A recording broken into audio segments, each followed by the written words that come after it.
Alright, now the story for Rise of the Planet of the Apes follows James Franco's character, who is a scientist for this big company called GeneSys. And he's been working with this thing called the Cure, which is pretty much a cure for Alzheimer's. And he's been working with this cure for many, many years. He's finally really close to finding out the cure and figuring it all out. And he tested it on an ape, and this ape is actually really responding well to it. It's actually growing it more intelligent, solving a whole bunch of puzzles. Out of nowhere, this ape goes crazy. They found out the ape actually went crazy because it had a son, because it was a, it was a mommy. It was a mommy ape, and it had a son. Of course, James Franco feels really bad. Takes this ape, brings it home, raises it to pretty much be his son. Names it Caesar, and of course, stuff happens where this ape has to go away from James Franco and finds out the world is not a very nice place. And of course, this ape just pretty much leads a revolt because it is very intelligent, leads a revolt with all these other apes and gorillas, and just goes all out, because that's really what it is. It's the rise of the Planet of the Apes. I'm not spoiling anything. That's really the story of it. The plot here is amazing, I will say, because it does there's a whole bunch of little subplots in the film that are really, really cool. Not like a whole bunch. There's like 2 or 3 other ones here that are really, really good and really fleshed out, and I love them. I love the little subplots that they put in here, and a lot of subplots that they put in here will definitely become more bigger plots if there's hopefully a sequel. I love the story in this film. I really did. Caesar's a badass ape. He is. So I'm gonna give the story a perfect 10. I love the story. I really did. So let's talk about the acting now. The acting, again, I'm gonna be repeating myself a lot in this review.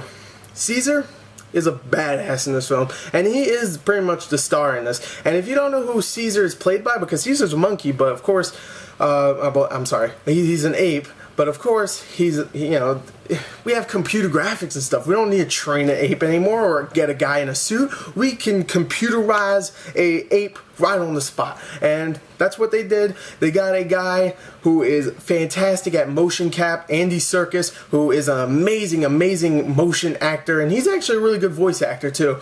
And they got him to play Caesar, and he does an amazing job. Probably one of the best performances, at least mocap wise or something, like just acting as in without saying lines perfectly. He's just great. I'm just gonna say he's great in this film. James Franco does a great job too. Frida Pinto plays James Franco's girlfriend. She does great. Everybody else is great. John Lithgow plays James Franco's dad in the film. He does a great job. Everybody does a great job. But Andy Serkis, you are the man. I love you. I loved you in Enslaved Odyssey to the West last year. I love you in this. I love you as King Kong. I love you as Gollum. I love you. Anyway, I'll give the acting, I'll give it a 9.5, because there is a couple of performances here and there that are not amazing. They're good, don't get me wrong, but they're not amazing. Like Tom Felton as the douchebag little guy, the little douchebag kid you want to choke. He was good, he just wasn't great. So that's why I'm going to give it a 9.5.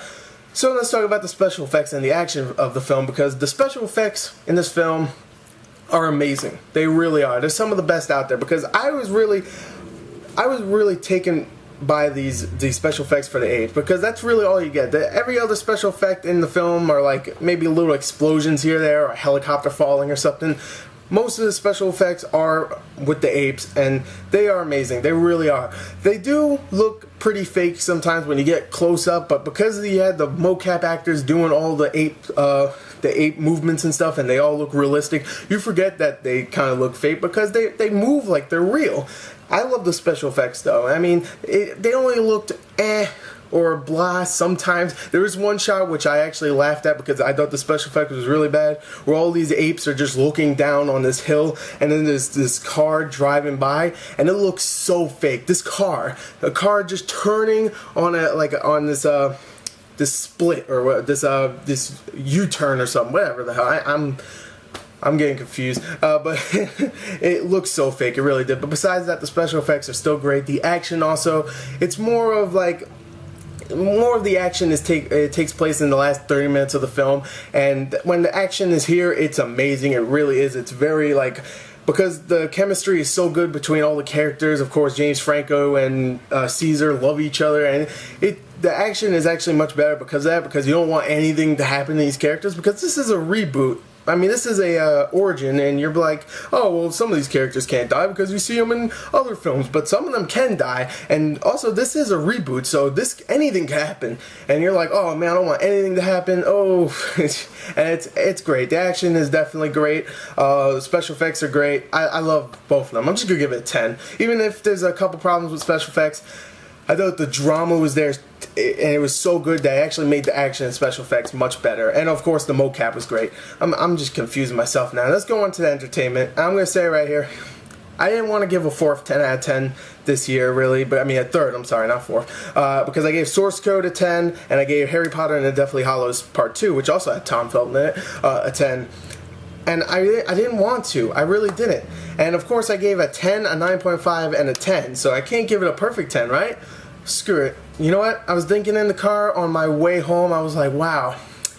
I don't want to give a third 10 this year so soon in the year. It's only the 8th month. We still have 4 more months. And then I realized I'm in the other I'm in the other lane, and maybe I should get out of here because I don't want to die. But then I was like, you know what? I should have not crashed. And I was like, fuck.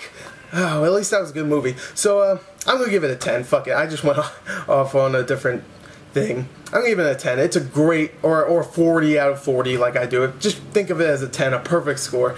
Another one that is amazing this summer. I love this summer. This summer has been great. 3 10 out of 10s this year, and 2 this summer. In the last month, I would say. Amazing. So anyway, there's my review for Rise of the Planet of the Apes. Hopefully you enjoyed it. Thank you and goodbye.